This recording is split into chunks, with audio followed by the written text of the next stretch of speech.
Every morning for 6 weeks, the staff of the Vitale estate on Long Island had rehearsed the same thing. The moment Callum Vitale comes home, you bow. You don't speak first. You don't look him in the eye. At 38, he ran one of the oldest crime families on the East Coast. And he'd built that power without ever raising his voice, because a man who never shouts is a man nobody can predict. So when the black car finally rolled up the drive that Tuesday morning, 20 people lined the marble hall and dropped their heads at the exact same second. 20 people, except one.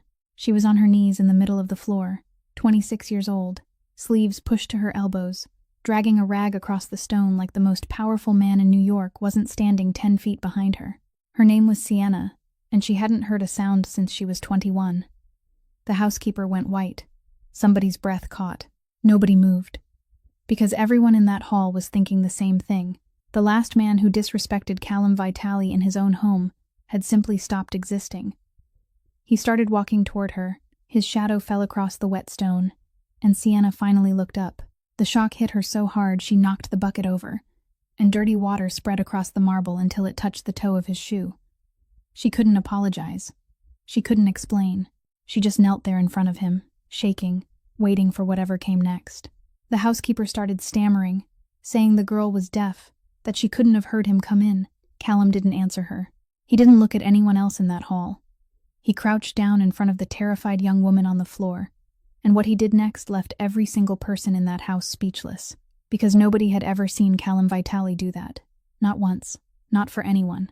If a story about dignity, courage, and the people this world overlooks is your kind of story, go ahead and hit that like button, share it with someone who needs to hear it today, and subscribe, because we've got more of these coming your way. Now, let's get back to the story. What Callum Vitale did next was, in truth, very simple. He sat down. One knee touched the still wet stone floor as he reached out, set the overturned bucket upright, then retrieved the cleaning rag that had flown nearly 3 feet away, draped it over the rim, and placed the bucket neatly beside the spot where the young woman was kneeling. No one in that house had ever seen him touch anything belonging to a servant. Not a glass, not a door. People opened doors for him. People poured his wine. And that was how things had operated in the Vitale mansion throughout the 12 years he had ruled it. Yet he had just picked up a filthy cleaning rag with his own hands. Eileen Doyle was the first to react. The housekeeper stepped half a pace forward, the words already rising in her throat. "Sienna, get up at once. This girl." Callum raised one hand. He didn't turn around. He didn't even look in her direction. That hand rose no more than 12 inches before stopping. And Eileen Doyle, who had managed the household staff for 22 years, the woman, even the towering men in the courtyard stepped aside to let pass, fell silent in the middle of her sentence. No one in the entire foyer dared breathe too loudly. Callum remained seated. He said nothing. He simply waited. Sienna was still staring down at the floor, her shoulders trembling in waves. She was waiting for a slap, because that was what she had learned at the 4 places where she had worked before. When something went wrong, people didn't waste time explaining themselves to someone who couldn't hear. They simply struck her because it was faster. But nothing happened. There was only silence, and the man's shadow remained motionless upon the stone before her. At last, she looked up, and she realized that he was sitting at eye level with her. That was the detail the people who had been in the foyer that morning would still tell one another about long after everything was over. Not the bucket, not the fact that he hadn't become angry. It was the fact that Callum Vitale, a man the entire East Coast had to look up to just to see his face, had lowered himself to the eye level of a maid so she could see his lips move. He spoke very slowly. "What is your name?" Sienna didn't understand at first. Her terrified eyes remained fixed on his lips, struggling to piece together every shape they formed. She could read lips, but only when the other person spoke slowly, enunciated clearly, and didn't turn away in the middle of a sentence.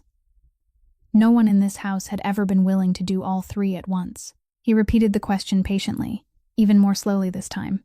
"Your name. What?" This time she understood. Her hand searched inside the pocket of her apron, trembling so badly that she had to try twice before she managed to pull out a small notebook with a worn cover, the kind sold beside a cash register for less than $2, along with a pencil stub no longer than a knuckle. She turned to a blank page. She wrote. The letters slanted because she couldn't hold her hand steady. Then she offered the notebook to him with both hands, the way a person might present an offering. Sienna Whitmore. Callum took the notebook. He read the name, lingering over it far longer than 2 short words required. Then he closed the notebook, placed it back in her palm, and nodded once. That was all. He rose, dusted his palms together, and walked straight into the house. The man carrying his luggage hurried after him, avoiding the puddle on the floor as though it were something dangerous. At the foot of the grand staircase, Callum stopped. He turned his head and looked down into the foyer for 1 second. No one was certain what he was looking at. Then he went upstairs.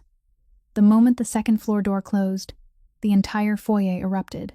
20 people began speaking at once, their crowded whispers spilling over one another like water breaching its banks. Someone said the boss must be tired after his journey. Someone said he was planning something.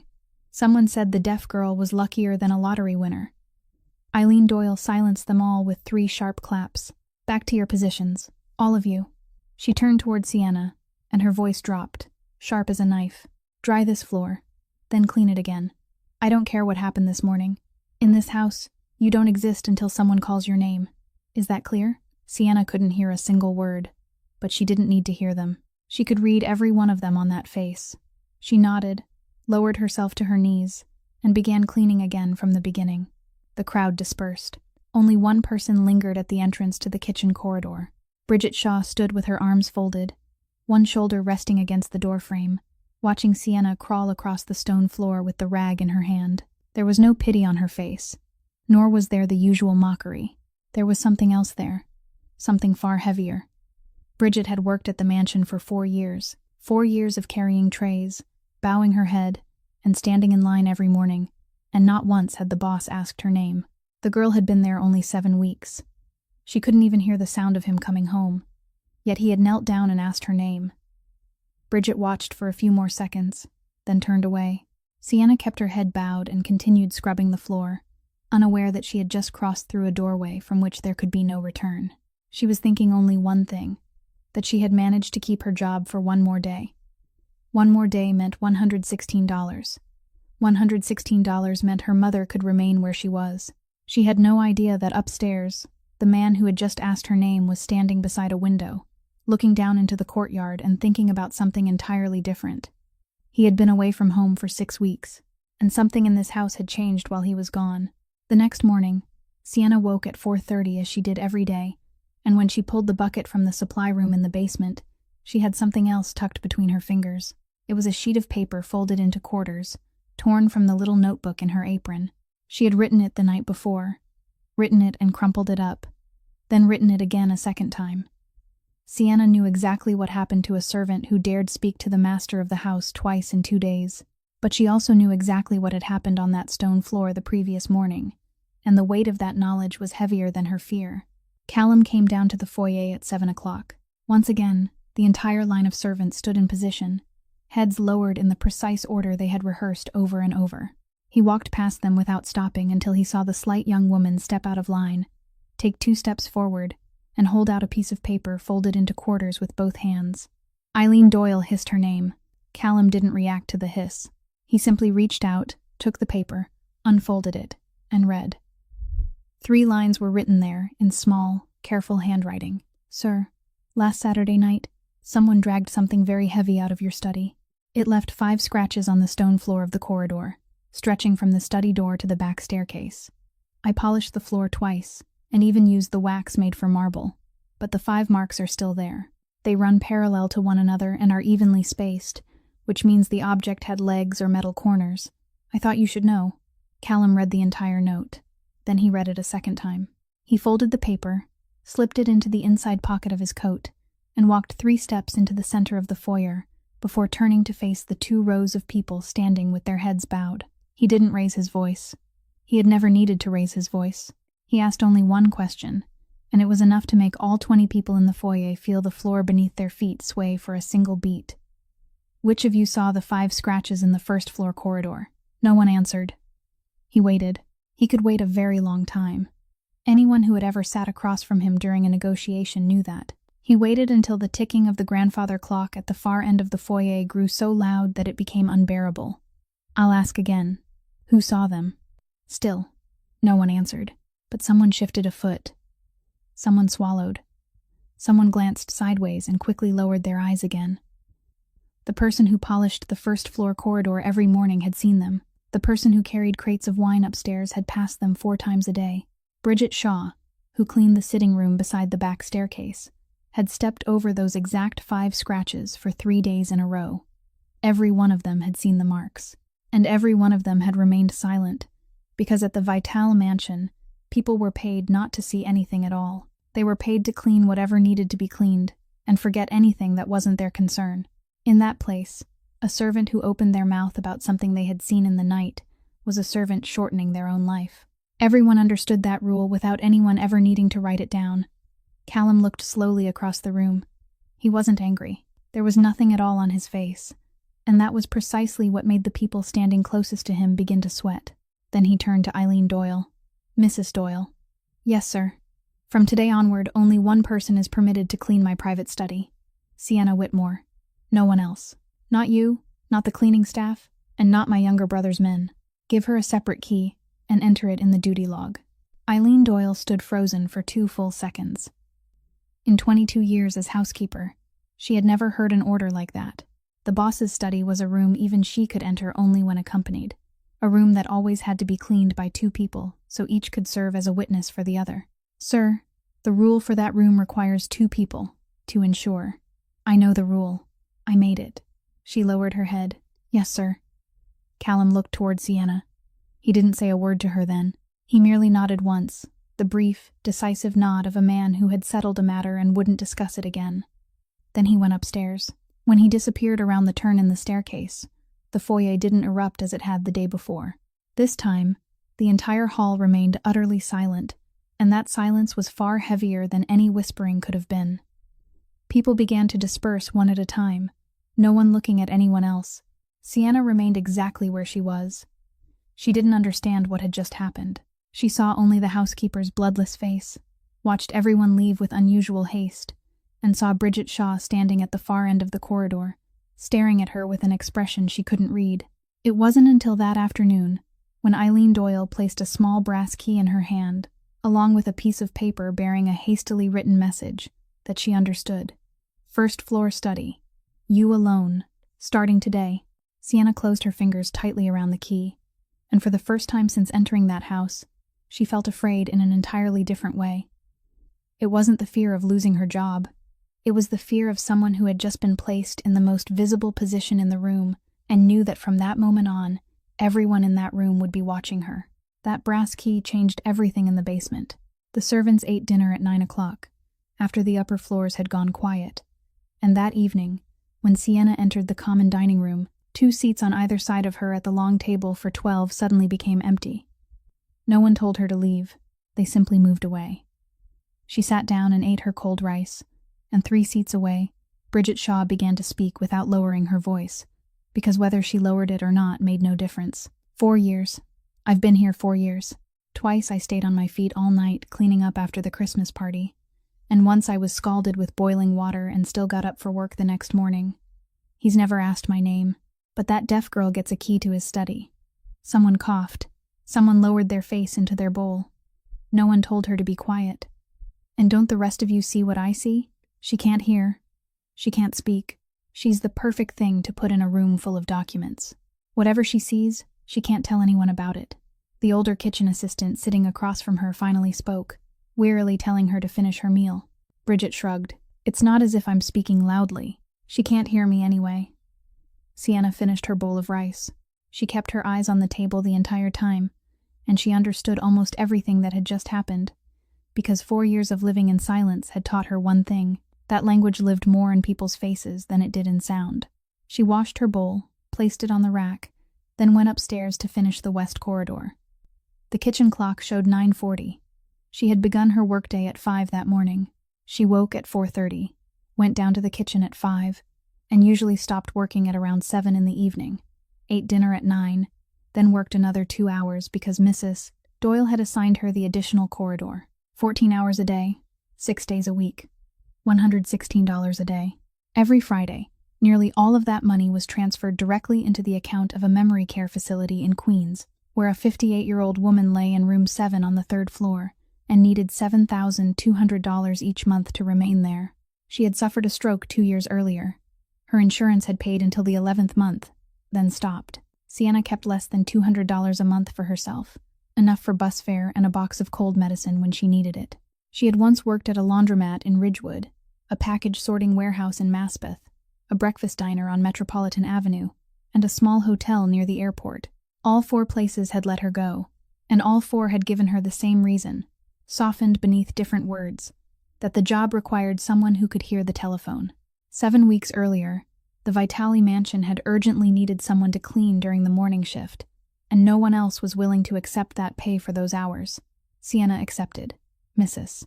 Doyle had stared at her for a long time during the interview and asked whether she could read lips. Sienna nodded, and the housekeeper said only one thing, that she wouldn't need to hear anything there. She only needed to work. In the pocket of Sienna's apron, beside the little notebook and the pencil stub, was a yellowed birthday card, folded in half, its edges worn at all 4 corners. She had never opened it.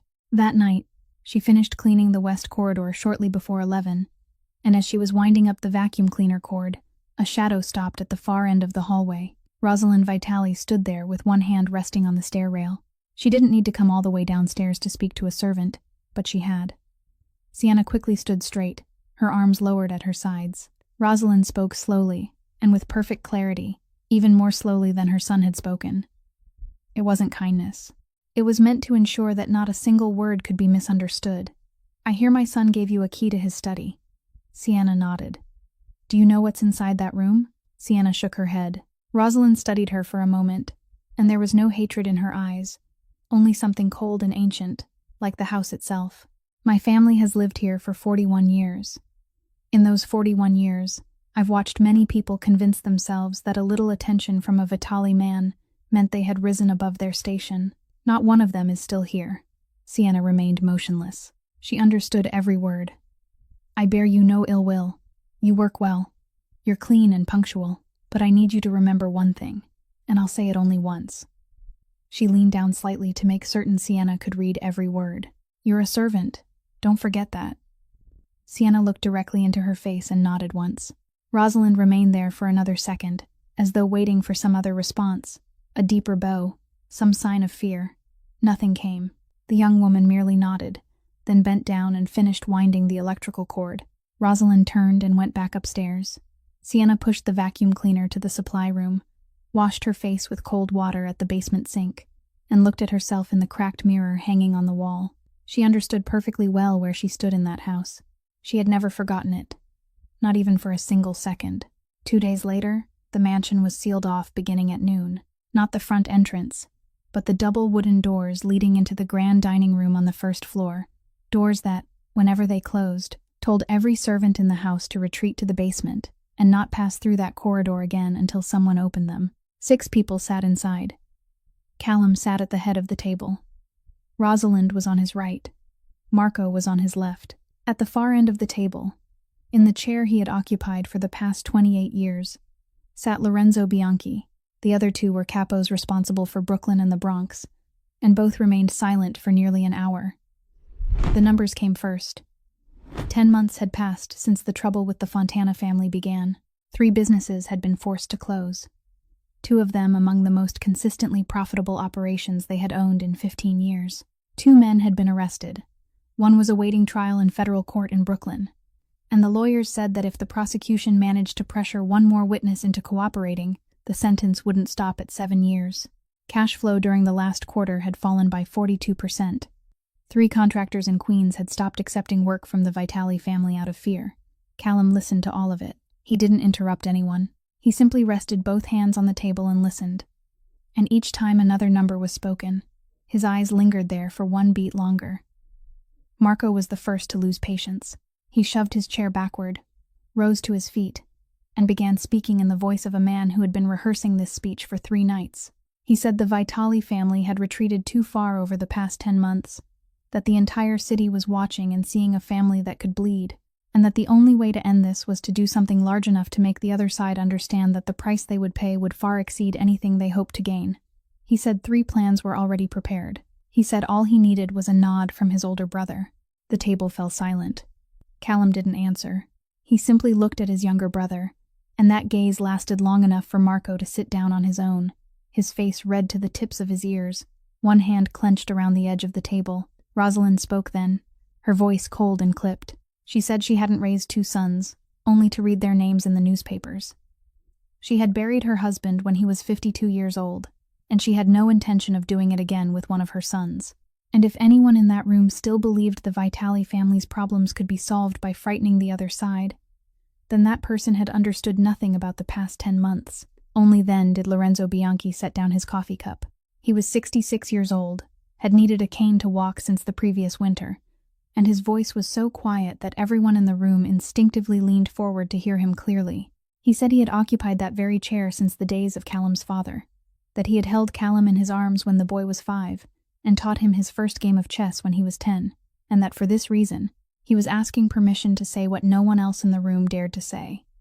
He said there would be no winner in this war.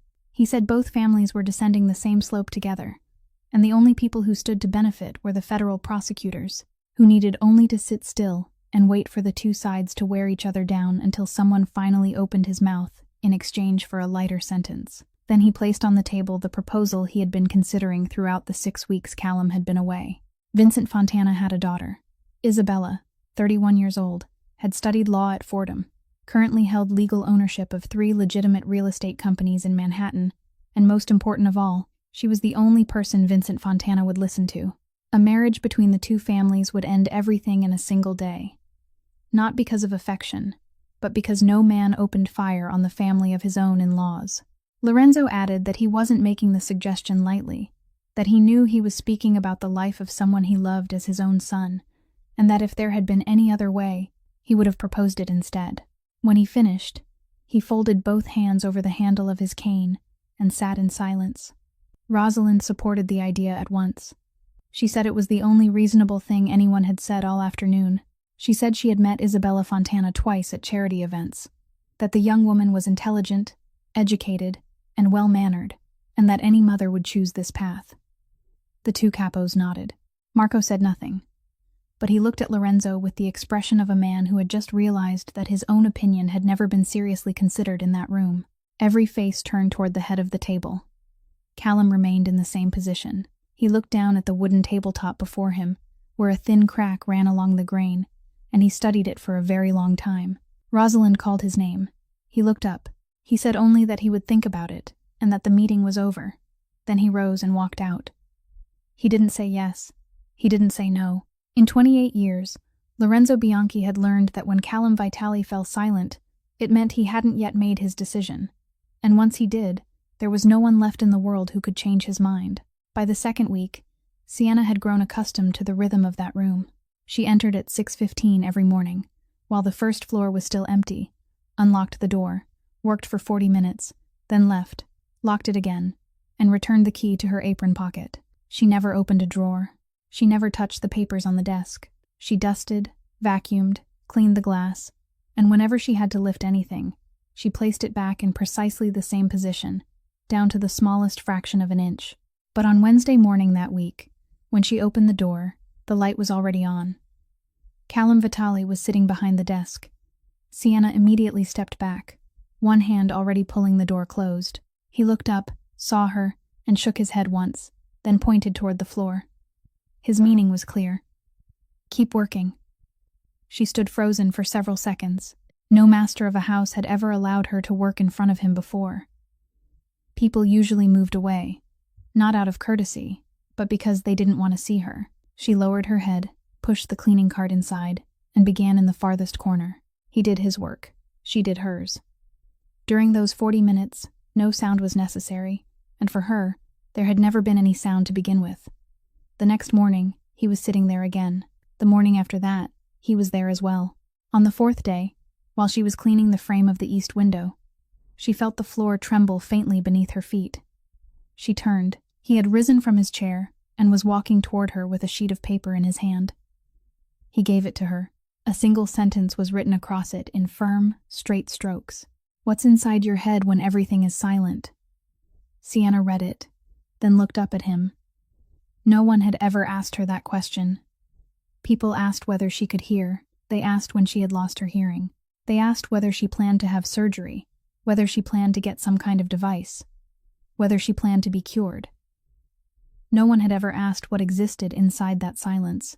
She set down the cleaning cloth, wiped her hands on her apron, and took out her little notebook.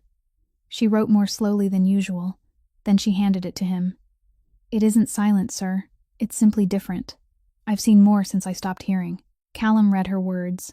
He looked at her, then wrote another question beneath them. "What do you see?" She took the notebook back and turned to a new page. "People lie with their mouths, but they don't lie with their shoulders. When you enter a room, I know who is afraid of you, who is pretending to be afraid, and who is only waiting for you to turn your back. Those three kinds of people look the same when you can still hear their voices. But when all the sound is taken away, they look very different." He read it twice. He didn't write anything else.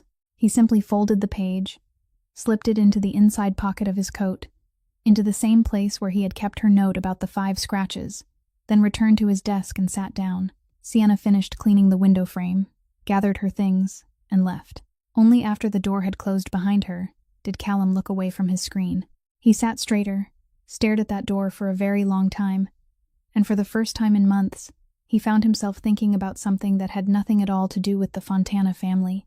He lived in a house with 20 people, and of those 20, the only person who couldn't lie to please him was the only person who couldn't hear him speak. That evening, 2 men stood side by side in the wine cellar between rows of dark wooden racks. Marco leaned one shoulder against a pillar, holding a glass of wine he hadn't touched. Lorenzo Bianchi stood opposite him, both hands resting on the head of his cane. 4 mornings in a row, Marco said. 4 mornings he sat in that room with that girl. Do you know what's in there? All the Bronx ledgers, the port contracts, the list of our people inside the courts. Lorenzo didn't answer immediately. He pulled a bottle from the rack, studied the label, then put it back.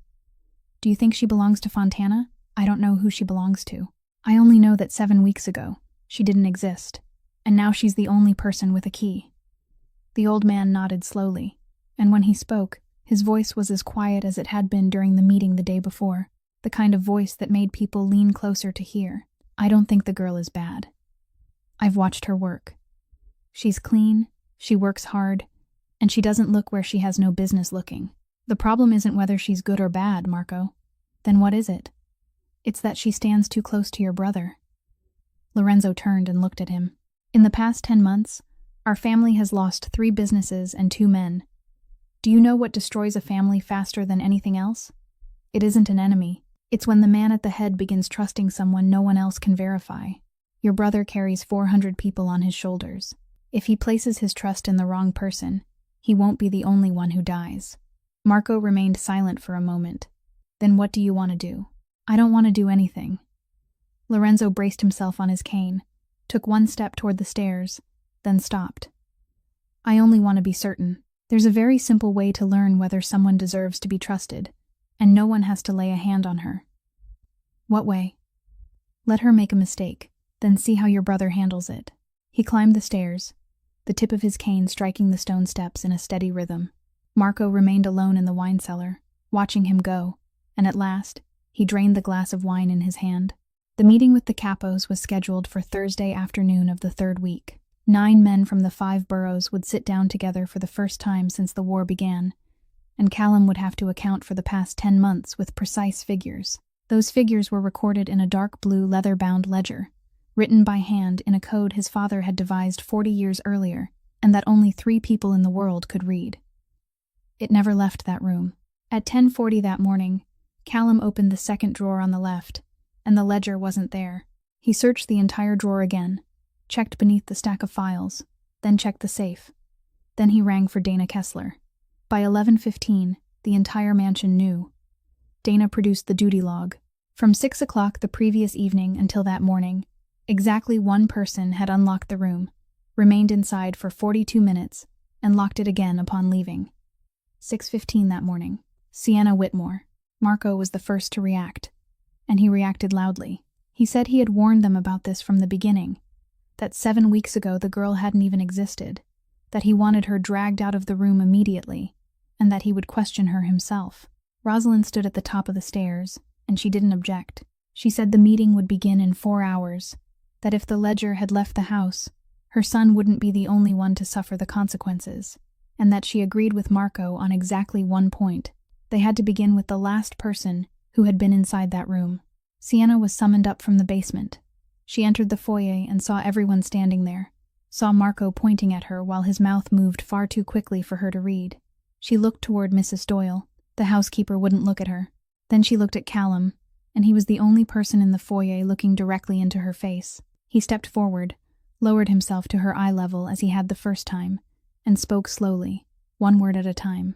"The blue ledger in the drawer. Did you see it?" Sienna shook her head. Marco said something behind him. Callum didn't turn around. He asked another question. "Did you open any of the drawers?" She shook her head again, then took out her little notebook, wrote quickly, and handed it to him. "I didn't open anything.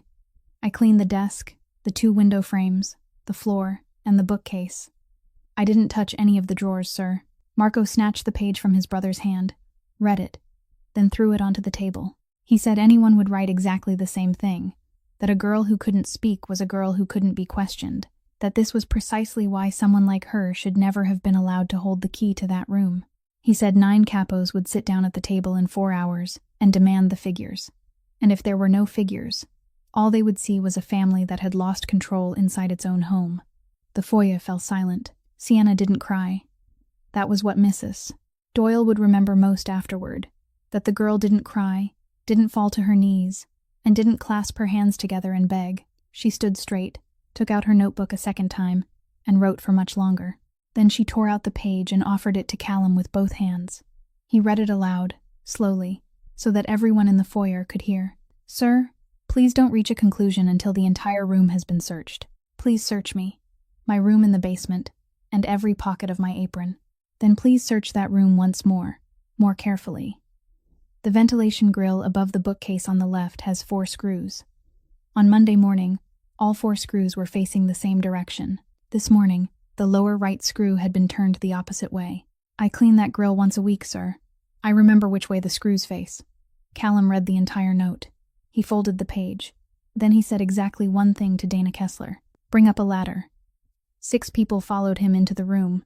Dana set up the ladder, removed the 4 screws, and lifted away the grill. Inside the ventilation duct, less than 16 inches from the opening, lay a dark blue leather-bound ledger wrapped in a clear plastic bag. No one spoke for nearly 10 seconds. Marco was the one who broke the silence, and his voice had changed completely. Quieter now, more urgent. He said the girl could have hidden it there, and then revealed the hiding place herself. That it might all have been a way to earn Callum's trust. Callum picked up the ledger, brushed the thin layer of dust from the edge of the plastic bag, and didn't answer his brother. He merely looked at the grill lying on the floor, at the 4 screw holes, then down at the floor directly beneath them. Not a single speck of dust had fallen when Dana removed the grill. Someone had wiped the area clean after finishing the job. He handed the ledger to Dana, told her to take it to the safe in the basement, and ordered everyone out. He didn't tell anyone what had just occurred to him, because what had occurred to him was this. A real thief would have carried that ledger out of the house, not hidden it 15 steps from where it belonged, inside a duct that anyone with a ladder could search. A real thief wouldn't have wiped the dust from the floor beneath it. No one had been trying to steal anything. Someone wanted to see what he would do when the ledger disappeared, and they wanted to see whom he would trust when he was forced to choose. 4 hours later, he sat before the 9 capos with the dark blue ledger open on the table, and read out each figure in a calm, even voice, as though that morning had never happened. But throughout the afternoon, he studied every face in the room, and he began to count down. On Saturday morning that week, Lorenzo Bianchi arrived earlier than usual. He stood in the first-floor hallway, one hand resting on his cane, waiting for the housekeeper to bring his coffee. And as he waited, he looked out toward the foyer. Sienna passed by carrying a stack of clean towels in her arms, her eyes lowered, her steps quick and precise in exactly the way a servant was taught to move through a place where guests were present. She didn't see him. Lorenzo watched until she disappeared around the corner. "That girl," he said when Eileen Doyle set down his coffee. "The deaf one. What's her last name?"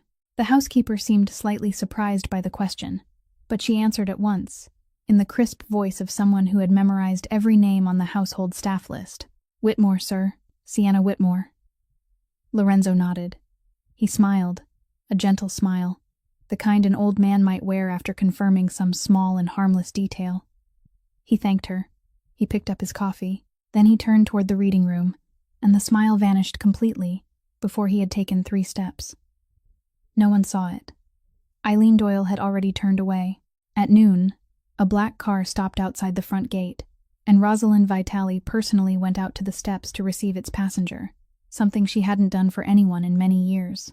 Isabella Fontana stepped out, took both of Rosalind's hands, and said she was sorry she hadn't come sooner. Rosalind led her through the entire first floor, introducing her to each room, and by the time the 2 women sat down in the small parlor, she was already calling her dear. 4 people sat down to lunch that afternoon. Isabella spoke less than anyone had expected. She asked Callum about the case awaiting trial in federal court in Brooklyn, and she asked in the precise language of a woman who had studied law at Fordham, and whose name legally stood behind 3 legitimate real estate companies in Manhattan.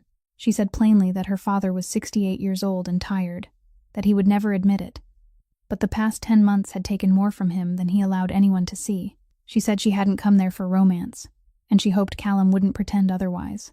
She said that if their 2 families needed a shared name to bring this conflict to an end, she was willing to lend them hers, but she wouldn't spend the next 10 years beside a man who sat across from her at breakfast while thinking about someone else. Rosalind said it was the wisest thing she had heard all month. Marco laughed and poured more wine. Callum thanked Isabella for telling the truth, and that was nearly everything he said throughout the entire meal. Isabella noticed.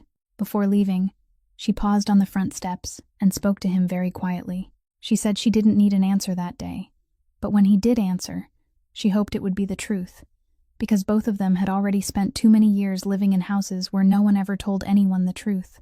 The black car drove away at 4 that afternoon. Rosalind went back inside, called her son to her, and said she had waited 10 months for an afternoon like this one. Callum didn't answer. He went upstairs, stepped onto the rear balcony, and stood there. Below him lay a small courtyard lined with plants along the western stone wall, a place no one in the house ever noticed because it was hidden from the main walkway. Sienna was there alone.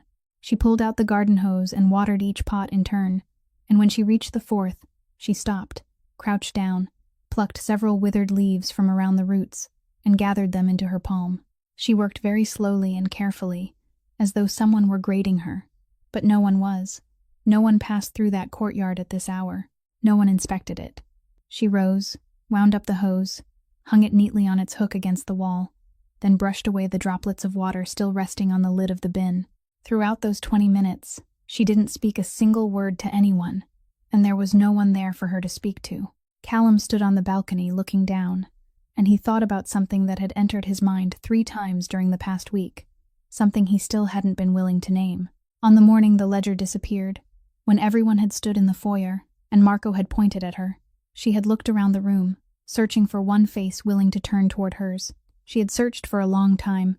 Of the 20 people present that morning, not one had been willing to do it, not even the housekeeper who had hired her. And during the 7 weeks she had lived in that house, every word meant for her had either been written in pencil in a $2 notebook or hurled at her by mouths moving too quickly for her to read. He took out his phone. He stood there a little longer, his thumb resting on the screen without typing anything. Then he opened the browser and entered 3 words: learn sign language. A long list of results appeared: night classes in Manhattan, a teaching center in Queens, online courses. He scrolled down, stopped at one listing, then turned off the screen and slipped the phone back into his pocket. Below him, Sienna had finished watering the last pot. She lifted her face toward the sky for a moment, then picked up the bucket and went inside through the rear entrance. She had no idea anyone was standing above her. The man who came to teach him was a 64-year-old retired teacher from a school for deaf students in Manhattan, and he was brought to the mansion by private car at 9 o'clock every Tuesday, Thursday, and Sunday night. He wasn't told whose house he was entering. He was simply paid 4 times his usual rate and instructed not to ask questions. The lessons took place in the small reading room on the 2nd floor, behind a closed door, and no one was allowed anywhere near that hallway for 2 hours. The first lesson lasted exactly 90 minutes, and Callum Vitale could do almost nothing right. His hands were accustomed to other things. They knew how to hold a pen when a signature was required, knew how to rest on a table and silence an entire room. They didn't know how to do this. The teacher told him his elbows were too stiff, that he signed like a man giving orders, and that in this language, the speed and softness of the hands carried as much meaning as the shape of the fingers themselves. Callum tried again. He repeated the simplest gesture 11 times. By the third lesson, he had propped a large mirror against the wall and begun practicing alone after the teacher left. Some nights, he stood before that mirror until 2 o'clock in the morning, repeating the same movement over and over, watching his hands in the glass and correcting them one small degree at a time. The man who had once sat across from 9 capos without blinking found it deeply unsettling to see himself looking so clumsy. He didn't stop. By the 5th week, he had memorized the alphabet and roughly 60 words. By the middle of the 6th week, he could put sentences together, slowly and stiffly, but correctly. The teacher told him most students needed 3 months to reach that point, then asked who Callum was trying so hard to speak to, that he needed to learn this quickly. Callum told him it was none of his business, and paid him for the lesson. Throughout those 6 weeks, Sienna continued entering the study at 6:15 every morning. He was always sitting there. They still spoke through scraps of paper, and she knew nothing. On Friday morning of the 6th week, she finished cleaning the frame of the east window, placed the cloth back on her cart, and turned to leave, only to find that he had risen from his desk. He stood about 2 paces away. She stopped with both hands resting on the cart handle, waiting for him to give her a note as he always did. He wasn't holding any paper. He looked at her, then raised his hand. His right hand opened, his fingers pressed together, touched lightly to his chin, then moved forward and slightly downward. Slowly, very slowly. Then he pointed to her. "Thank you." Sienna didn't move. She stood rooted to the floor in the middle of the room, both hands still gripping the cart, her eyes fixed on his hand as though she were staring at something she couldn't believe was real. Callum thought he had done it wrong. He lowered his hand, intending to begin again, but she had already started to cry. No sound came from her. Her shoulders simply began to tremble, and then she released the cart, lifted both palms to cover her face, and stood there in the study of the man who ruled the Vitali family, weeping like someone who had just been given back something taken from her a very long time ago. He didn't step toward her. He remained where he was and let her cry, because in the 26 years of her life, and in the 5 years since all sound had vanished from her world, many people had been kind to her in their own way. Some wrote in larger letters so she could read. Some slowed their speech. Some patiently repeated themselves 3 times before giving up. Doctors had asked whether she wanted surgery. A supervisor at the warehouse had once patted her shoulder and told her to keep trying. All of them had remained on the opposite shore and called across to her. No one had ever been willing to cross over to her side. No one had ever spent 6 weeks standing before a mirror at 2 o'clock in the morning to learn her language, merely to say 2 words that could have been written on a piece of paper in seconds. When she lowered her hands, her face was red and wet, and she began signing something in broken, breathless motions, far too quickly and with far too many words, entirely beyond the 60 he had learned. He shook his head, raised his hand, and signed again. Slowly, she understood. She took a breath, wiped her face with the back of her hand, then began again from the beginning, slowly, one gesture at a time, exactly the way someone would teach a child. "You learned this." He nodded. "How long?" He held up 6 fingers. "Weeks." She stared at those 6 fingers for a very long time. Then she signed a short sentence, and he had to ask her to repeat it twice before he understood. "Why?" Callum lowered his hands. He thought for several seconds, then raised them again and formed the words one at a time, making one mistake and having to start over. "Because you live here." Sienna stood perfectly still. Then she nodded, the smallest of nods, bent down, and pushed her cart out of the room, and he knew she had done it so she wouldn't have to cry in front of him again. From that morning on, everything changed during those 40 minutes they shared each day. He still made many mistakes. She corrected him, sometimes taking hold of his wrist to adjust the angle, then releasing him quickly as though she had touched something she wasn't permitted to touch. He learned how to ask whether she was tired. She taught him the signs for today, tomorrow, and enough. She taught him that when he wanted her attention, he shouldn't tap her shoulder from behind, but should tap lightly on the desk so she could feel the vibration. No one else in the house knew. That door still closed at 6:15 every morning, and to everyone else in the Vitali mansion, There was nothing inside but a Mafia boss working at his desk and a deaf girl cleaning the floor. On Tuesday of the 7th week, Sienna began cleaning the second-floor hallway windows at 7 o'clock in the morning, and from there she had a clear view of the guard post at the main gate. There was a new man there. She knew the faces of every guard assigned to this house, not because anyone had introduced them to her, but because she had cleaned that window every Tuesday and Friday morning for the past 7 weeks. She had never seen this man before. She meant to continue working, but something made her hand slow down. His shoes were too new. Not new in the way a freshly issued pair might be new, but new in the way shoes looked when they had never spent a full 8-hour shift on concrete, with the bright outline of the soles still intact and not a single crease across the toes. The guards here wore shoes ground down on one side because they stood all day and always shifted their weight onto the left foot. She had seen it dozens of times without ever thinking about it until that morning. Then she noticed the way he stood. The guards at this house faced the street, with their backs turned toward the property, watching both ends of the block. This man stood at an angle, his shoulders open toward the courtyard, and every few minutes he glanced toward the driveway. He watched the inside more than he watched the street. Sienna remained motionless on the low stepladder, the cleaning cloth still in her hand, and watched him for another 4 minutes. At 7:20, Dana Kessler walked out to the guard post. Sienna saw her say something, then reach for the control panel mounted on the wall of the post. It was the alarm test Dana performed every Tuesday morning. Sienna couldn't hear the bell, but she knew exactly what happened when it sounded because she had watched it 7 times before. The guard would startle and turn toward the speaker mounted on the column to the left. Everyone turned. It was a reflex no one could suppress. The new man didn't turn his head. He remained exactly where he was, his eyes still fixed on the driveway, merely lifting his shoulders slightly before letting them fall again. Dana pressed the button a second time. He still didn't turn. Sienna froze on that low stepladder. In the space of roughly 3 seconds, she considered 3 possibilities. He couldn't hear either, just like her. He had known the bell was going to sound, or he was concentrating on something more important than the alarm. Then she looked toward the driveway, the place he had been watching for the past 20 minutes, and saw the black car already waiting there, its nose pointed toward the gate, parked in the same spot where it waited for the boss every morning. The clock on the hallway wall read 7:25. Callum Vitale left the house at 7:30 every day. Sienna jumped from the ladder. The bucket overturned, spilling water across the second-floor hallway. But she didn't look back. She ran. She raced down the grand staircase, stumbled on the 4th step from the bottom, and caught herself against the stone floor before she could fall. Then she rose and kept running. Someone shouted something behind her. A hand reached out to stop her, but she knocked it aside and ran on. She tore through the main foyer, through the great doors, and out onto the front steps. Callum was already there.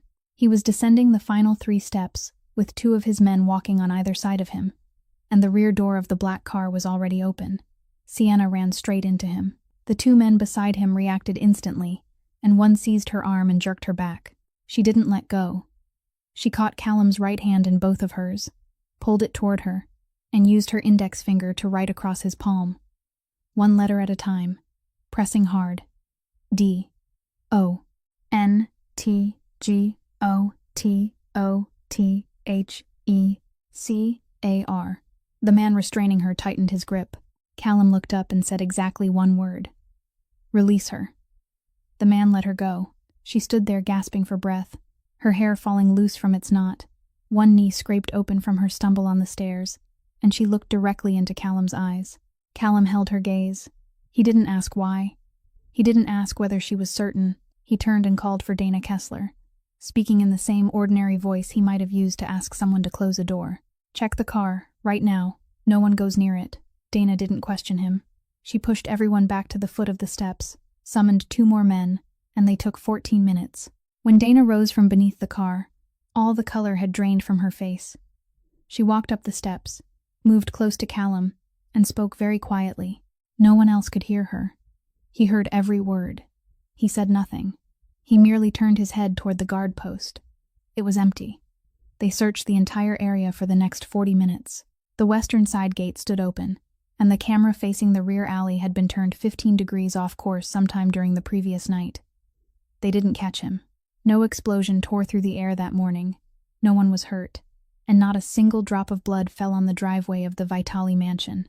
There was only a black car being hauled away by a tow truck and 20 people standing along the front steps, watching it leave in silence. Rosalind Vitali clung to the railing, her face deathly pale. Marco stood in the doorway, clenching and unclenching his hand, then clenching it again. Callum looked at none of them. He turned, took 3 steps toward Sienna, who was still standing where he had left her, and studied her for a very long time. Then he raised his hands and signed slowly, exactly as she had taught him. "What did you see?" Sienna raised her hands to answer, but they were still trembling so badly that she had to begin again twice. "New shoes. Standing the wrong way. Didn't turn when the alarm sounded." Callum understood every word. He lowered his hands and stood there for a long while without moving. For 7 weeks, he had listened to hundreds of people tell him they were loyal, that they were willing to die for him. That morning, the only person in the entire house who noticed what everyone else had stared directly at and failed to see was the woman who couldn't hear a single sound. That night, no one in the mansion slept. Dana Kessler called in additional men from Brooklyn, replaced the entire security shift, and footsteps were still moving across the grounds at 2 o'clock in the morning. The basement, by contrast, was quieter than usual because the 2 men assigned to the night watch had been sent upstairs. Sienna lay awake on the bed in her small room at the end of the hallway, staring at the ceiling, and at 2:15, she sat up. She put her clothes back on.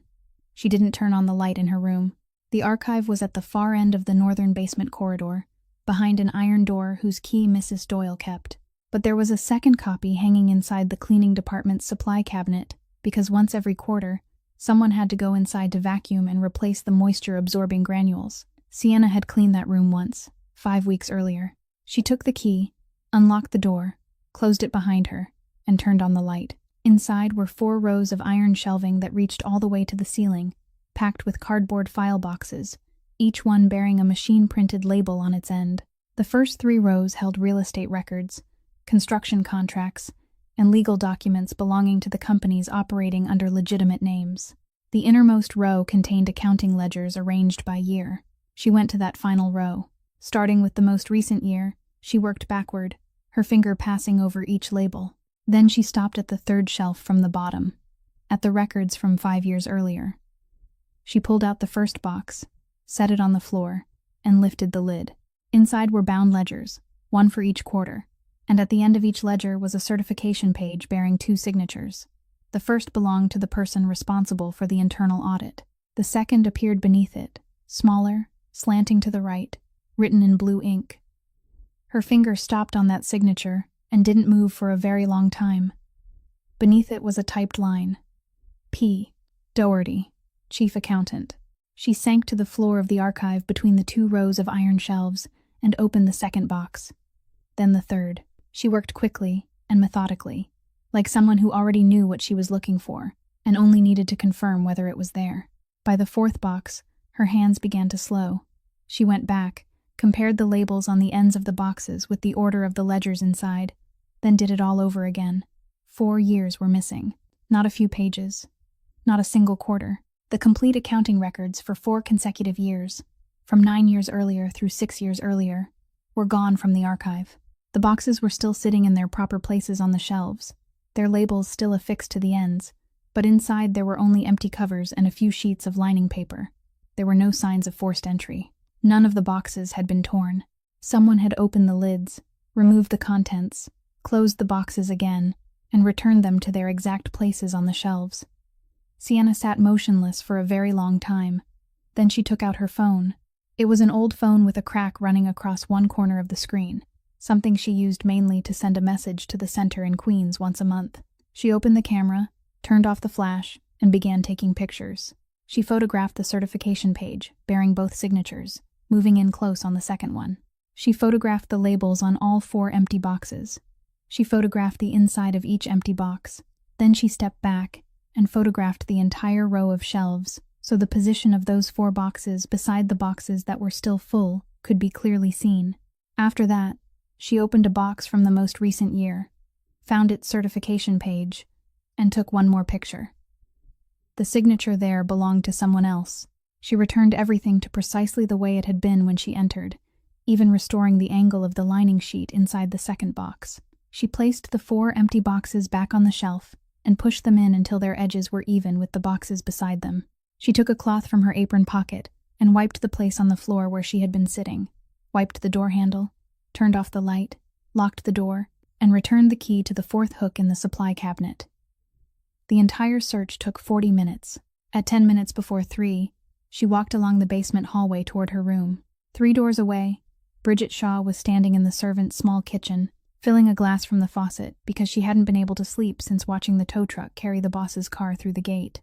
Bridget looked up when a strip of light swept across the gap beneath the door. She stepped into the hallway. At the far end of the northern corridor, beneath the iron door no one was supposed to enter after 7 o'clock at night, a line of yellow light had just disappeared. Then a figure emerged from the restroom adjacent to the corridor, closed the door very softly, and walked toward the sleeping quarters. Bridget remained in the darkness, the glass of water still in her hand, and watched until the figure vanished completely. She didn't call out. She didn't turn on the light. She merely stood there a little longer, then returned to her room, sat on the edge of her bed in the darkness, and turned on her phone. Sienna, meanwhile, closed the door to her room, sat down on the edge of the bed, and opened every photograph she had taken. She studied the picture of the signature longest. She enlarged it, then enlarged it again, until the 2 words dissolved into a blur across the cracked screen. She sat that way until dawn was near. At 4:30, she rose, changed into her uniform, tied back her hair, and went down to the kitchen at the same time she did every morning. Rosalind Vitale scheduled the dinner for Saturday night of the 8th week, and she did it without asking her son. She told Lorenzo that after what had happened with the car, the family needed some good news. She invited 14 people, among them Vincent Fontana and Isabella. She called in a piano tuner to restore the grand piano in the main room, an instrument no one had touched since her husband's funeral. That afternoon, she summoned Callum to her private sitting room and told him plainly that she intended to stand and say a few words that evening, and when she finished, she expected her son to rise and stand beside Isabella. Callum listened to everything. He said neither yes nor no. The dinner proceeded normally until near the end. Vincent Fontana was 68 years old, ate little, spoke little, and twice during the meal raised a hand to rub the left side of his chest. Isabella sat beside her father, keeping the conversation moving with the skill of a woman accustomed to attending dinners where everyone at the table was calculating something. Marco drank more than he needed. Lorenzo sat at the far end of the table, with both hands folded over the head of his cane, and said almost nothing. When the plates had been cleared, Rosalind rose. She spoke briefly. She said that over the past 10 months, both families had lost too much, that it was time for it to stop, and that some things couldn't be sealed by a contract, only by a name shared between 2 families. She thanked Vincent Fontana for taking a seat at this table. She thanked Isabella. Then she turned to her right and spoke her son's name. The entire table fell silent. 14 people turned their heads toward the head of the table. Callum Vitale didn't stand. He remained seated with both hands resting on the table and looked at his mother. Then he turned to Vincent Fontana and spoke. He said he respected Mr. Fontana for coming there that evening, and he wouldn't insult him by agreeing to something he didn't believe in. He said he didn't believe a marriage would bring an end to this, because what had driven the 2 families to this point wasn't the absence of a shared name, and he still didn't know what it was. He said that when he found out, he would sit down with Mr. Fontana, and then the 2 of them would have an honest conversation. Then he turned to Isabella and told her that she had asked him for an honest answer, and this was the honest answer. He was sorry it wasn't the one she wanted to hear. When he finished, he sat in silence. Vincent Fontana said nothing for 10 seconds. Then he nodded once, placed his napkin on the table, and said he was 68 years old and had dined with a great many liars, that he didn't like this answer, but he respected it. He rose and left. Isabella followed her father. Before leaving the room, she stopped, looked at Callum, and said nothing. Rosalind was still standing with one hand resting on the back of her chair. She didn't speak another word for the remainder of the evening, and that was the worst part. She had invited 14 people into her home to witness one thing, and all 14 of them had witnessed something else. When the last guests had gone, she walked upstairs, and at the turn of the staircase, she stopped, placed one hand on the banister, and stood there for a very long time before continuing. Marco slammed his hand against the table and went outside to smoke. Only Lorenzo Bianchi smiled.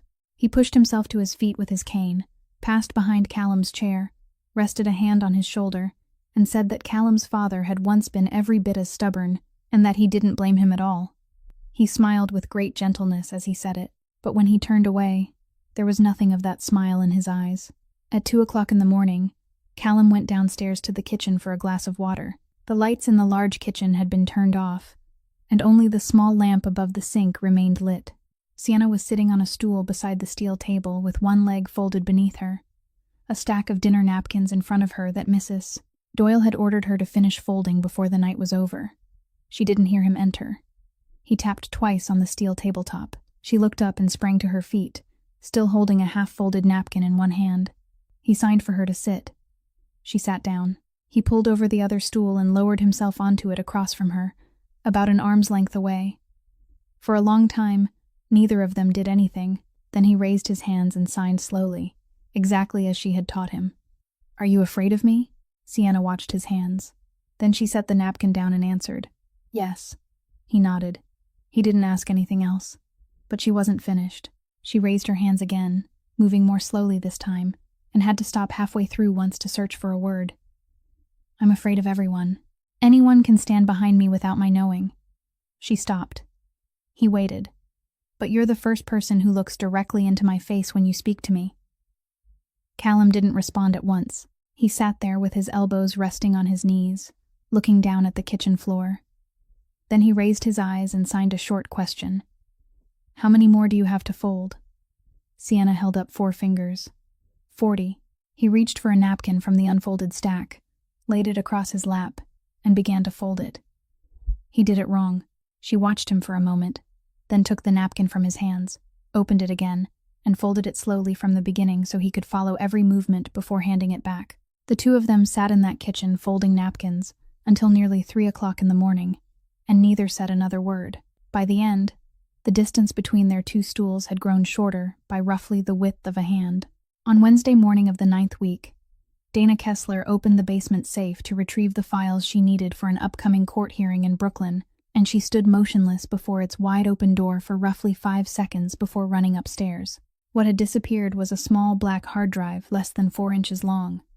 It contained a list, 41 names, all of them people in the Vitale family, who had shown signs of contact with federal prosecutors during the past 10 months, along with dates, times, photographs, and Dana's notes on how certain she was about each one.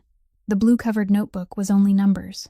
That hard drive was 41 human lives, and if it fell into the hands of the other side, both sides would read the same thing. Someone in the federal government would know exactly whom the Vitale family suspected, and someone inside the Vitale family would know exactly whom to find first. Callum came down to the basement at 9:20. He examined the safe access log, reviewed the hallway camera footage, and ordered a search of the entire servants' quarters. He ordered them to search Dana's room, Mrs. Doyle's room, and Marco's room as well. He said no one was exempt. The search lasted 1 hour and 40 minutes. They found it in room number 7, at the far end of the southern basement corridor. Beneath the bottom panel of the wardrobe, wrapped inside an old sweater, were a cheap plastic prepaid phone of the kind sold in convenience stores, a stack of cash bound with a rubber band, and a piece of paper folded into quarters. They counted the money where they stood. $30,000, all in crisp $100 bills. The creases still sharp. On the paper was a handwritten telephone number, and the 3 initials of an agency no one in that house needed to name aloud. Dana checked the number in front of everyone. It belonged to an agent working at the Manhattan field office, one of the 2 people directly responsible for the Vitale investigation. The hard drive wasn't there, but that no longer mattered. They called Sienna up from the kitchen at 11 o'clock. She entered the foyer and saw everything spread across the long table. The telephone, the stack of money, the folded paper, and even the bottom panel that had been pried out of her wardrobe. She looked down at those things, then she looked up, and this time, almost everyone in the foyer was staring at her. Marco spoke first, addressing the capos who were present instead of his brother. He said this was no longer about a notebook hidden inside an air vent. He said $30,000 was payment for a completed delivery, not payment for a promise. He said 41 names were out there now, and every hour that passed was another hour in which someone might be made to pay. Then he said the word no one had yet dared to say. He said that under the law of this family, Giving the names of family members to the other side wasn't theft. It was the one crime that 4 generations of the Vitale family had never forgiven. The foyer fell silent. Mrs. Doyle raised a hand to her mouth. The 2 capos standing near the door lowered their eyes to the floor. Rosalind Vitale stood at the top of the staircase, and she had been there from the beginning. She looked down at the long table, looked at the stack of money, then turned her face away. She didn't say a single word. It was the worst thing she could have done, and everyone in the foyer understood what it meant. Lorenzo Bianchi pushed himself up from the chair beside the wall with the help of his cane. He walked very slowly into the center of the foyer, and he didn't look at Sienna even once. He looked directly at Callum. He said he had sat in this house for 38 years.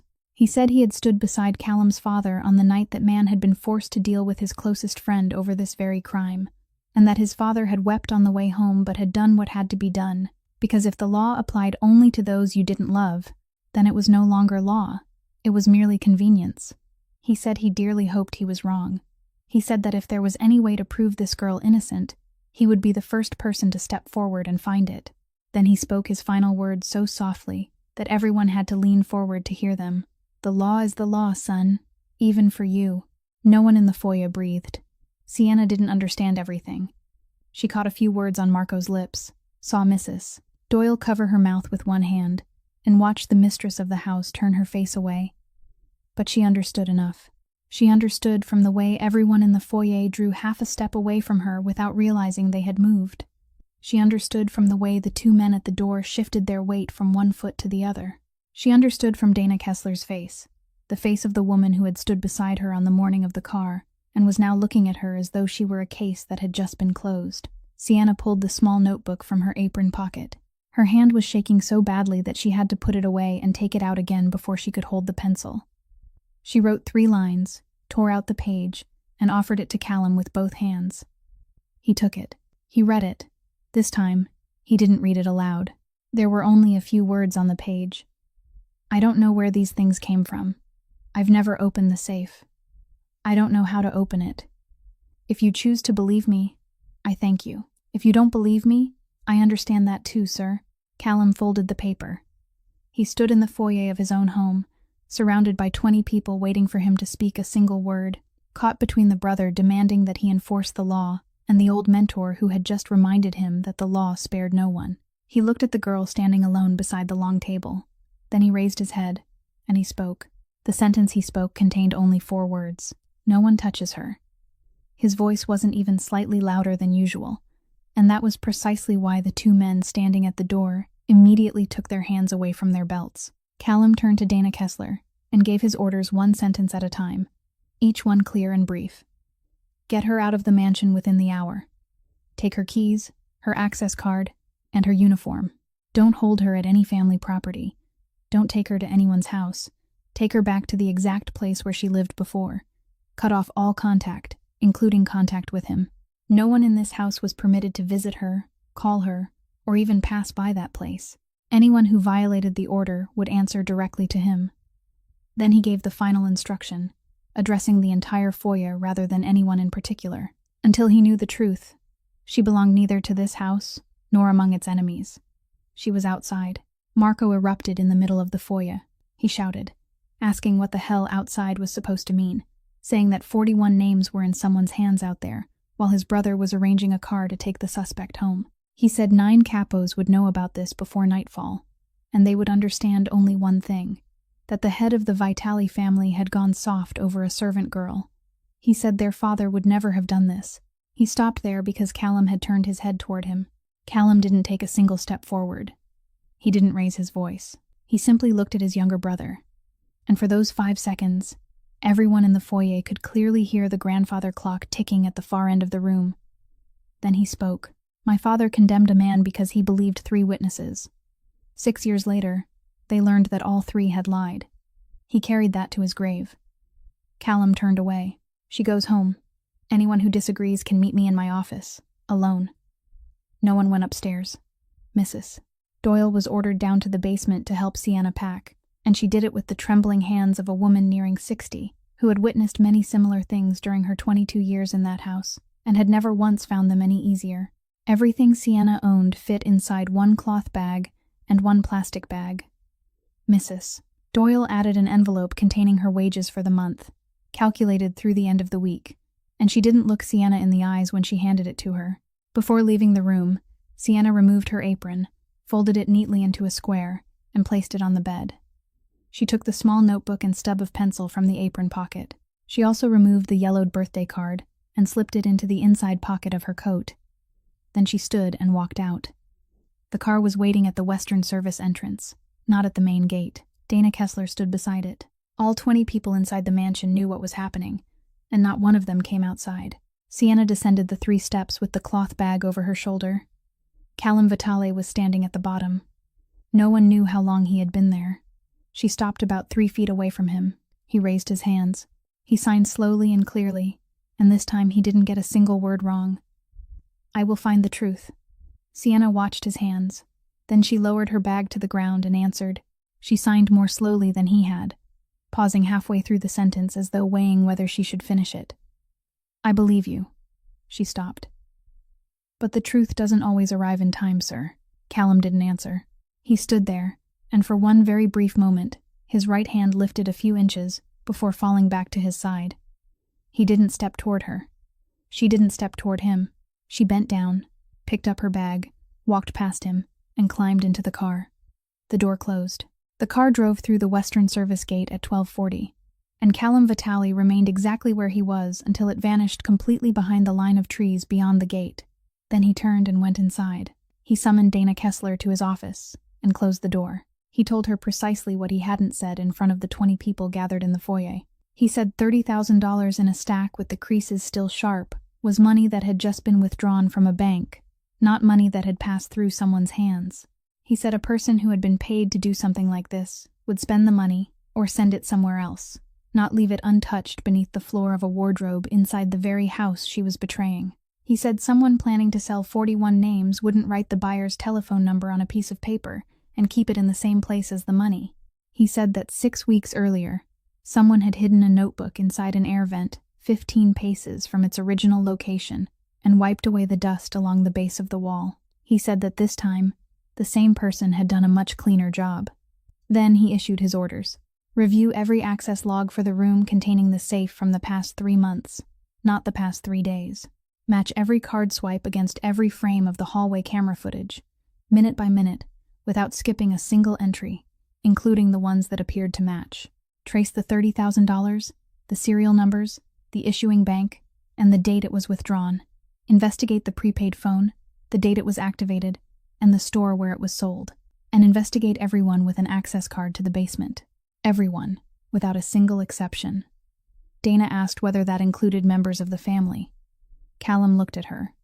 "I said everyone." Dana Kessler needed 4 days. She began where she should have begun 7 weeks earlier, with Sienna's own personnel file, and discovered that everything in it was clean. A valid driver's license, a valid social security number, no criminal record, no bad debts, no record of any kind anywhere. That was precisely what made her stop. A person of 26 who had worked at 4 different places in 3 years would ordinarily leave more of a trail than that. Sienna Whitmore's records were extensive for roughly the past 4 years. Before that, there was almost nothing. Dana submitted a request to search the civil records at the Queens County Courthouse. On Monday morning of the 10th week, she laid a stack of papers on Callum's desk. On top was a stamped court order bearing a clearly recorded date, a petition for a legal name change, filed 4 years and 2 months earlier, approved. Her birth name had been replaced by a new name, and her new surname was her mother's maiden name. "Nothing is false, sir," Dana said. "She isn't using forged documents. She changed her name through the court, completely legally, and every document afterward was reissued under the new name. That's why we didn't find anything. We investigated a name that was real." Callum turned to the second page. Her original birth certificate. A certified copy. Her birth name was Sienna Doherty, Dana said. "She's Patrick Doherty's daughter." Callum didn't turn another page. He remained motionless for a very long time, one hand still resting on the edge of the document. Dana waited. Then she gave him the rest, lowering her voice. "Patrick Doherty served as the family's chief accountant for 19 years. He disappeared 5 years ago. The internal records say he embezzled money and fled.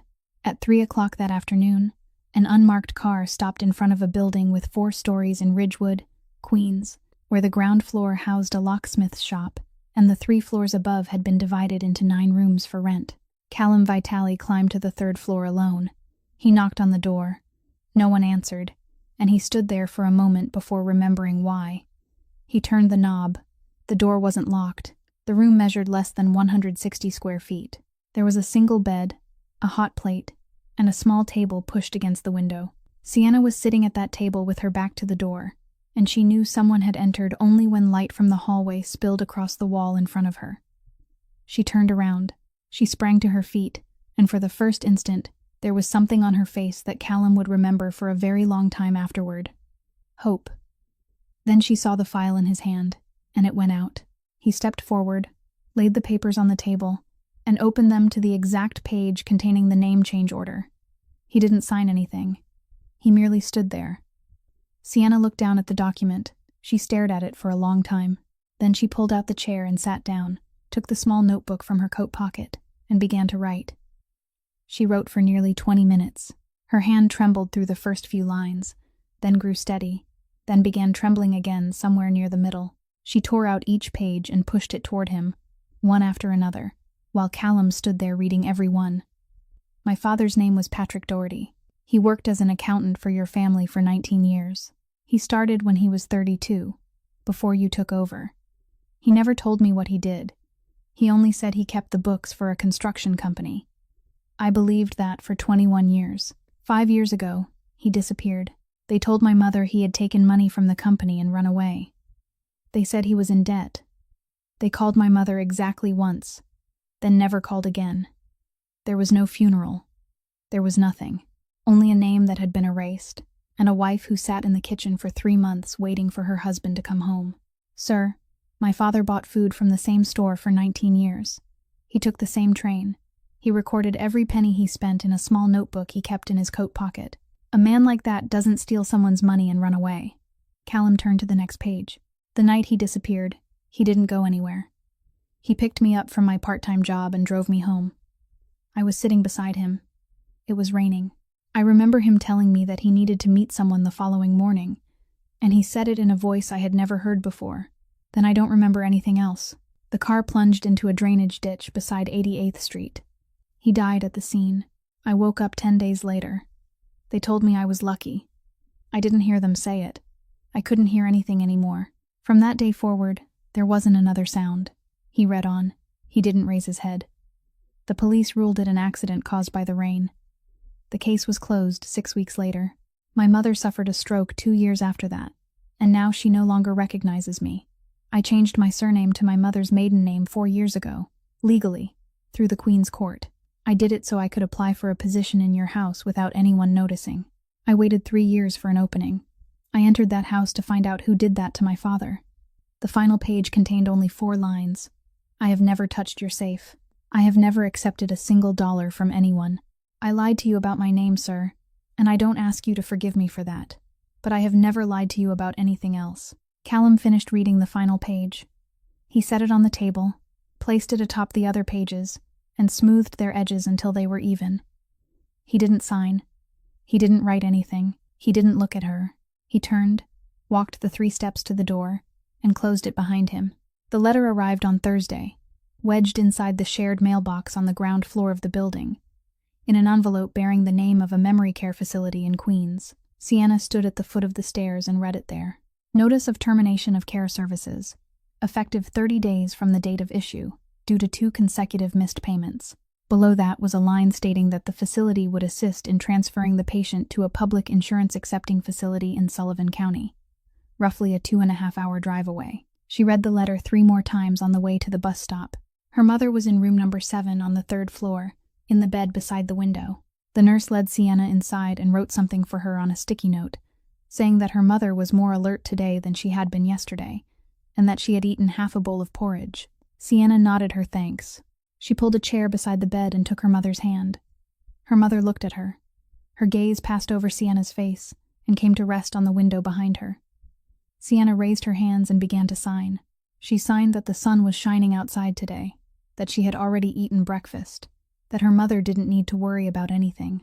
Those were the same sentences her mother had taught her during the first year after the accident, when she was 53, and enrolled herself in a night class at the community center so she could learn alongside her daughter. She learned more slowly than Sienna did. She complained that her fingers were too stiff, but she attended all 36 classes without missing a single one. Now she watched the two hands moving before her and showed no response at all. Sienna kept signing. When she bent down to straighten her mother's blanket, something slipped from the inside pocket of her coat and fell to the floor. The card landed face up on the tile, its edges frayed. The paper faded to a yellowish brown. She picked it up. Her father had given it to her 1 week before that night, pressing it into her hand at the kitchen door and telling her not to open it yet, to wait until her birthday. Her birthday was September 19th. That night had been the 12th. By the 19th, she was lying in the intensive care unit at Elmhurst Hospital, unaware of anything around her. When she left the hospital, she put the card in a drawer and didn't open it. For 5 years, she had carried it with her through 4 jobs and 3 rented rooms. And she had never once opened it, because as long as it remained sealed, there was still one thing in this world her father hadn't finished saying to her. She sat in the chair beside her mother's bed, holding the card in both hands, and opened it. Inside was her father's handwriting, 4 lines wishing her a happy birthday, written in blue ink, the same ink he had used for 19 years. Happy 22nd birthday. I'm sorry I'm so busy this year. I love you, Dad. Then below, in the lower left corner, another line had been added in much smaller writing, squeezed into the empty space. If I don't get the chance to explain, don't believe what people say about me. Sienna read that line for a very long time. Then she turned the card over and felt an unusual thickness in the back panel. She slipped a finger beneath the edge where the glue had come loose. Hidden between the 2 layers of cardboard, pressed flat beneath a strip of yellowed tape, was a small, flat brass key less than 1.5 inches long, with a sequence of numbers stamped into its shaft. That same afternoon, 25 miles from Queens, Dana Kessler placed 2 monitors side by side in the Vitale Mansion's security room. The screen on the left showed the access log for the basement room containing the safe, with the final entry before the hard drive disappeared, 2:47 in the morning, a card bearing Sienna Whitmore's identification number. The screen on the right showed the corridor camera outside the servants' rooms on that same night. The light in room number 7 went out 5 minutes before 11. The door to room number 7 didn't open once until 6:10 in the morning. Dana checked the card identification number again. Sienna's card granted access to only 3 areas, and the basement room containing the safe wasn't one of them. The card used at 2:47 carried the same identification number but had full access privileges. It was a clone, copied through a card reader, and whoever had made it hadn't been careful enough to duplicate the original card's access restrictions as well. Dana printed both records and carried them upstairs to the office. Callum finished examining them, set the papers down, and spoke a name. Bridget Shaw was summoned at 7 o'clock that evening, and they left her sitting alone in the small reading room on the 2nd floor for 40 minutes before anyone entered. When Dana placed before her a bank statement for an account opened 5 weeks earlier at the Astoria branch, along with a photograph of Bridget standing at the counter, Bridget picked up her glass of water and set it down again without drinking. She confessed in less than 10 minutes. She said she had been given a card and told that all she had to do was put it in the right place, beneath the bottom panel of the wardrobe, in room number 7, along with a bag she wasn't permitted to open. She said she didn't know what was inside the bag. She said she had been paid $8,000. Dana asked who had paid her. Bridget Shaw didn't answer immediately. She looked down at the table, then toward the door as though afraid someone might be standing outside. Finally, she spoke 2 words. Marco Vitale. Callum summoned his younger brother to the office at 9 o'clock that evening, and he didn't close the door. He left it open and placed 3 things on the desk in order. Bridget Shaw's bank statement, the access log showing the cloned card used at 2:47 in the morning, and the written statement bearing her signature beneath her confession. Marco stood staring at the 3 sheets of paper. He began saying that it was a setup, that the girl had paid Bridget to put the blame on him. He managed about 4 sentences before his brother set down a 4th item. It was a still image taken from the security camera at the Western Service Gate on the night before the car was tampered with. There were 2 people in the image. One was the new gate guard with the soles of his shoes still unmarked. The other was Marco Vitale, opening the gate to let him inside. Marco fell silent. Callum didn't ask a single question. He merely stood there and he waited for a very long time, until at last his younger brother sank into the nearest chair and raised both hands to cover his face. Marco said he hadn't known about the car. He swore that he had only been told to let the man inside so he could watch the girl, nothing more, and that when he saw the tow truck hauling his brother's car out through the gate, he had sat in his room for the rest of that night, too afraid to come downstairs. Callum asked who had told him. Marco didn't answer. Callum asked a second time, his voice exactly as it had been before, and that was what finally made Marco erupt. He lifted his head, his eyes bloodshot, and shouted, "Who do you think taught me how to do those things? Who do you think sat with me in the wine cellar for the entire 6 weeks you were away? Who told me you were placing your trust in the wrong people, that if I didn't do something, this whole family would collapse? Who taught both of us to play our first game of chess, Callum?" The entire room went still. Marco lowered his voice until it was nearly a whisper. "He only told me to let her make one mistake. I swear to you, he never said anything specific. He never says anything specific. He just talks, and then I do the rest myself." Callum said nothing for a long while. Then he left the office, went downstairs, and told Dana to prepare the car. At that same time in Queens, Sienna handed the key to the manager of the bank branch on Myrtle Avenue. The number stamped into the key was the number of a safe deposit box. They searched the system and found a rental agreement opened 5 years and 3 months earlier in Patrick Doherty's name, with a joint renter registered on the signature card from the very first day. Sienna Doherty. The manager asked for photo identification and a signature for comparison. She presented the driver's license bearing her new name, along with a copy of the court order approving her name change. She signed. The signatures matched. There were 3 things inside the box. The first was a large envelope from the law office of Howard Prescott, containing a letter of instruction stating that if more than 2 years passed without any contact from the client, the entire contents of the box would become the property of the joint renter. The second was a set of 4 bound ledgers, all photocopies, one for each year, covering the exact 4 years that had disappeared from the Vitale Mansion's archives. Inside were the reconciliations Patrick Doherty had quietly compiled during the final 4 years of his life, comparing the amounts actually paid on construction contracts with the amounts entered in the main ledger. The discrepancies had been totaled on the final page of each year. Across all 4 years, they amounted to more than $40 million. Beside every discrepancy was the approval signature of the same person, and on the final 3 pages were copies of 3 transfers to a shell company whose sole shareholder was Vincent Fontana's brother-in-law. The third item was a small envelope bearing her name. Inside was a sheet of paper folded in half, written in blue ink. "If you're reading this, it means I didn't make it home. I didn't steal anything, Sienna. I only counted correctly." Callum arrived at the bank at 4 o'clock that afternoon, and he read all 4 ledgers in the waiting room without skipping a single page. When he closed the final volume, he remained motionless for a very long time, because he had just understood something that no document inside that box had written down. The man who had correctly counted those $40 million had said he needed to meet someone the following morning. He hadn't lived to see that morning, and the girl sitting beside him in the car that night had awakened 10 days later into a world without sound. Callum's own house had created the silence in which she now lived. At 7 o'clock that evening, on the 3rd floor of the building on Woodward Avenue, Sienna was standing in the small kitchen when she felt the floor tremble in 2 short pulses. She had lived there for 4 years, and she knew the vibrations of that old elevator. 2 pulses when the car stopped, 1 when the door opened. The first pulse had come, then the second. The third never followed. Someone was holding the elevator door. She set down her cup. She stepped into the hallway and looked toward the glass front of the medicine cabinet mounted at the far end. The glass she had used for 4 years to tell whether anyone was walking behind her. Reflected in it was the shadow of a man standing at the end of the hallway, pressed close to the wall and perfectly still. Sienna didn't turn around. She continued for 3 more steps as though she hadn't seen anything, and her hand reached for the red lever mounted on the wall beside the stairwell door. She pulled it. She couldn't hear the alarm, but she saw the entire hallway erupt in flashing white light, saw the emergency lights ignite at both ends, saw the door of the apartment across from hers fly open, then a second door, then a third.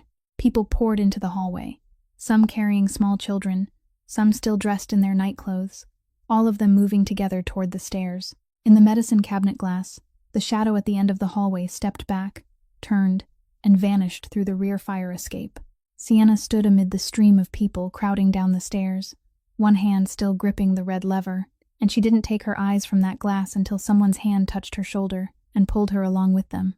3 days later, the great dining room of the Vitali mansion opened its doors to 11 people. 9 capos from 5 boroughs. Vincent Fontana sat at the center of the table with Isabella beside him, and he had asked 3 times why he had been invited before he finally agreed to enter. Lorenzo Bianchi sat in the chair at the far end of the table, the same chair he had occupied for 28 years. Callum didn't begin with a word. He placed 4 bound ledgers on the table, each one open to the final page of its year, where the cumulative total appeared beside the signature that had approved it. Then he laid down 3 copies of transfer orders, sending money to a shell company whose sole shareholder was the brother-in-law of the man seated at the center of the table. Vincent Fontana put on his glasses. He read, and by the second document, his hands had begun to tremble. Callum allowed everyone to finish reading. Then he spoke. He said that for the past 10 months, the 2 families had been shooting at one another, had shut down 3 businesses, had lost 2 men to the prosecutors, and that both sides had believed the traitor was sitting across from them. He said the traitor had never been sitting across from them. He said that person had sat at this table for 41 years, had poured wine for both sides, had advised each side to do precisely what was necessary to keep the war going for 1 more month, and every additional month was another month in which no one examined the books. $40 million had been taken from the Vitali family over 4 years.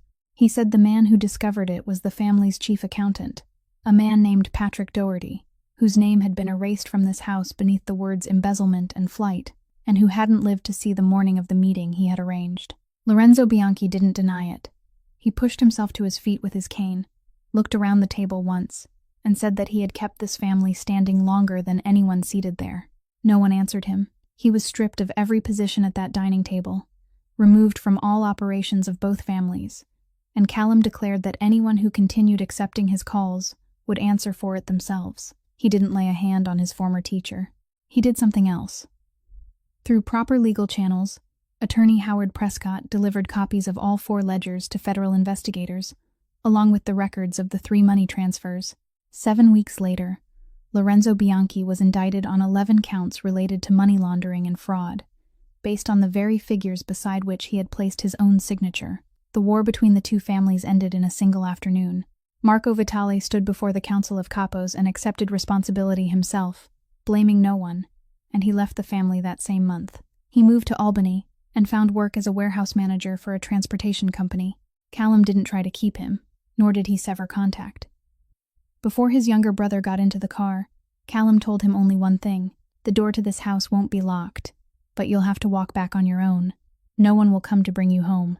On Friday morning of the 11th week, 20 people once again formed 2 lines along the stone foyer of the Vitali mansion. The black car stopped at the entrance, and Callum stepped out, and every one of them bowed their heads for exactly 1 second, as they had done for so many years.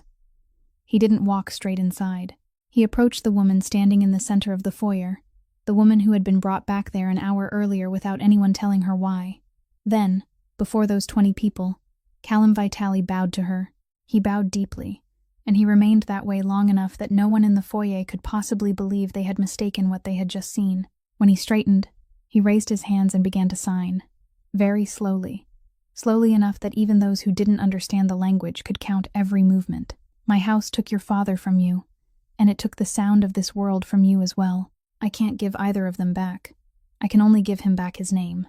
That same afternoon, the internal record stating that Patrick Doherty had embezzled money and fled was destroyed, and replaced with a new entry declaring that he had died while faithfully carrying out his work. The following week, Sienna petitioned the Queens County Court to reclaim her father's surname. Rosalind Vitali didn't know sign language, and she was 64 years old.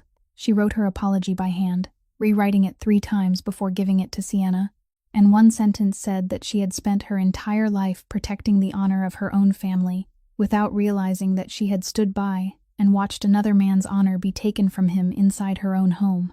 Isabella Fontana sent a brief letter saying that she was withdrawing and that she was glad someone in these 2 families had finally chosen to tell the truth.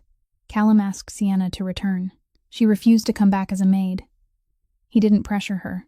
Instead, he transferred a portion of the family's legitimate assets, into a foundation bearing her father's name. The Doherty Foundation would provide sign language interpreting services and legal assistance to families whose loved ones had disappeared and whose cases had been closed too soon. He placed Sienna in charge of it. It wasn't an act of redemption, and both of them knew that. It was only a first step, and it was the only step that could be taken. That winter, a doctor in Manhattan told her she was a suitable candidate for a cochlear implant. Callum said he would pay every expense, regardless of the cost and regardless of which state she might have to travel to. Sienna thought about it for 3 days. Then she signed that she would consider it, but she wanted him to understand one thing first. For 5 years, everyone who met me has wanted to fix me. You're the first person who was willing to learn my language. I'm not broken, sir. He didn't argue. He merely signed back that in that case, he would keep learning. 1 year later, the Doherty Foundation opened in a 3-story building in Queens, 2 blocks from the ferry terminal. There was no stage and no press. Her mother was brought there in a wheelchair. And during one of her rare lucid intervals that morning, lasting perhaps 10 minutes, she gazed at her daughter for a long while. Then she raised one trembling hand and made an old sign, the same sign she herself had taught Sienna in that night class so many years before. My daughter. Sienna knelt beside the wheelchair and held that hand for a very long time. Near the end of the morning, in the courtyard before the building, Callum Vital raised his hands and signed a complete sentence without paper, without a pen, and without an interpreter standing between them. She answered him in the very same language. This story leaves us with a few very simple truths. A person's dignity isn't determined by the position in which they stand, but by the way they hold themselves when no one is willing to defend them. The strongest person in a room isn't the one before whom the most people bow. It's the one who dares to bow before someone who can do nothing for them. The silence of those who know the truth, but refuse to speak, can sometimes cause more harm than the person who carried out the act. And genuine love isn't asking another person to change so they can enter your world. It's making the effort to learn their language, no matter how many nights it takes standing before a mirror. If today's story touched your heart, please subscribe to the channel, press the like button, and share it so that every day we can bring you more stories worth hearing. How do you feel about Sienna and about all the people around us who are still overlooked simply because they're different or because of the work they do? Has there ever been someone in your life who was willing to learn your language in that way? Please leave a comment below, because we truly want to hear the feelings that come from the deepest part of your heart. We wish everyone watching this video good health, a joyful life, and peace in every day ahead. Goodbye, and we look forward to seeing you again in the next video.